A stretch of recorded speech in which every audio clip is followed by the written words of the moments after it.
నమో వెంకటేశాయ. వేదాలు, తపస్సు, యజ్ఞం వీటి చేత భగవంతుణ్ణి దర్శించటం సులభం కాదు. అనన్యమైన భక్తి చేతనే భగవద్దర్శనం సాధ్యమవుతుందని గీతలో భగవానుడు తెలియజేశాడు.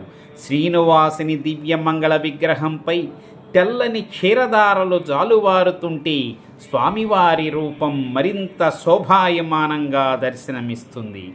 అలివేలు మంగ, పద్మావతి అమ్మల మధ్య శ్రీవారి దివ్య రూపం మరింత తేజోవంతంగా ఉంది.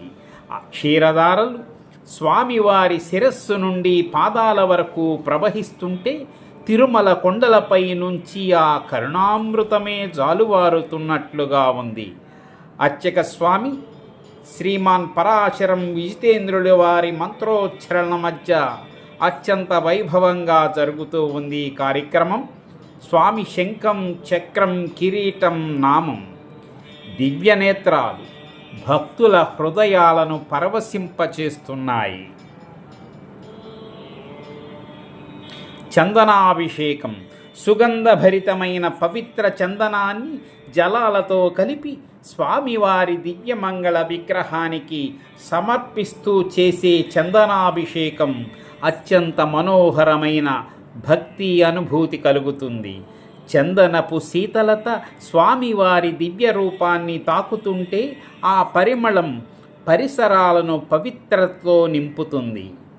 శంఖనాదాలు, వేదఘోష, మంగళవాద్యాల మధ్య సువర్ణకాంతితో చందనం జాలువారగా శ్రీమాన్ డివి సింగరాచార్యుల వారి వ్యాఖ్యానాలతో భక్తుల గోవిందనామాలతో గోరంట్ల వెంకటేశ్వరుని సన్నిధి కోలాహలంగా మారింది. గుంటూరు గోరంట్ల స్వామి అక్కడ జరుగుతున్న కైంకర్యం భక్తుల హృదయాల్ని రంజింపచేస్తుంది.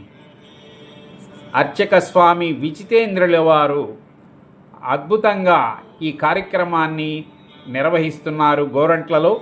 ఆనాడు తిరుమలలో ఎలాగైతే అనంతమగు శ్రీనివాసునికి అనంత పుష్ప కైంకర్యములు చేస్తూ తన జీవితాన్ని సాఫల్యంగా వించుకున్న శ్రీమాన్ అనంతాళ్వార్ వలె భక్తులు కూడా పరవశించిపోతున్నారు. కలో వెంకటనాయక, ఈ యుగంలో శీఘ్ర ఫలదాయకుడు, సంకటహరుడైన భక్తవత్సలుడైనటువంటి గోవిందుని సేవలో అందరం తరిద్రం. ఓం నమో వెంకటేశాయ. సర్వే జనాః సుఖినో భవంతు.